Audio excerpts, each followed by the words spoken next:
ಬೆಂಗಳೂರಿನಲ್ಲಿ ಅಕ್ರಮವಾಗಿ ತಲೆ ಎತ್ತಿದ್ದ ಅನನ್ಯ ಹಾಸ್ಪಿಟಲ್ ಕ್ಲೋಸ್.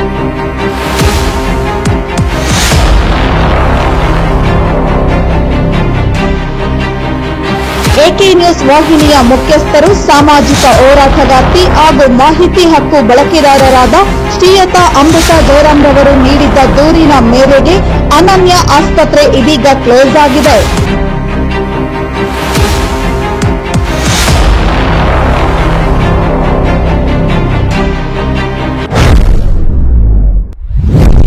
ಸಾಮಾನ್ಯವಾಗಿ ಜನರು ಆರೋಗ್ಯ ಸರಿಯಿಲ್ಲ ಎಂದ ತಕ್ಷಣ ಇಂತಹ ಆಸ್ಪತ್ರೆಗಳ ಮೊರೆ ಹೋಗುತ್ತಾರೆ.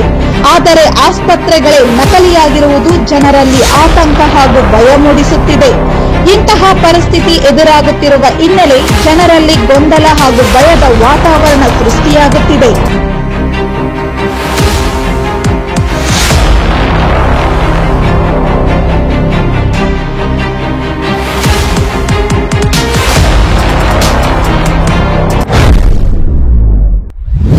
ಯಾವ ಆಸ್ಪತ್ರೆಗೆ ಹೋಗಬೇಕು, ಯಾರು ನಿಜವಾದ ವೈದ್ಯರು, ಯಾರು ನಕಲಿ ವೈದ್ಯರು ಎಂದು ತಿಳಿಯದೆ ಜನ ಕಂಗಾಲಾಗುವ ಪರಿಸ್ಥಿತಿ ಎದುರಾಗುತ್ತಿದೆ.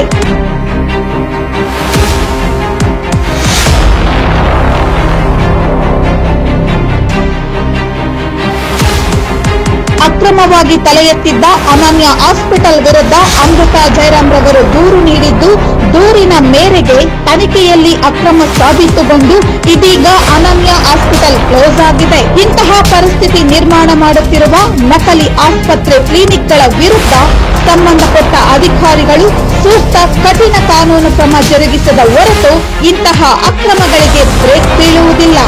ಕಾನೂನಿನ ಭಯವಿಲ್ಲದ ಇಂಥವರು ಇಂತಹದೇ ನಕಲಿ ಹೆಸರುಗಳಲ್ಲಿ ಅನೇಕ ಭಾಗಗಳಲ್ಲಿ ನಕಲಿ ಕ್ಲಿನಿಕ್ ಆಸ್ಪತ್ರೆಗಳನ್ನು ಸೃಷ್ಟಿ ಮಾಡಿಕೊಂಡು ದುಡ್ಡು ಮಾಡುವ ದುರಾಸೆಗೆ ಜನರ ಜೀವದ ಜೊತೆ ಚೆಲ್ಲಾಟವಾಡಲು ಮುಂದಾಗುತ್ತಿದ್ದಾರೆ. ಇಂಥವರಿಗೆ ಕಾನೂನಿನ ಪಾಠದ ರುಚಿ ತೋರಿಸಬೇಕಾಗಿರುವುದು ಅನಿವಾರ್ಯವಾಗಿರುತ್ತದೆ ಎಂದಿದ್ದಾರೆ ಶ್ರೀಯುತ ಅಮೃತ ಜಯರಾಮ್ರವರು.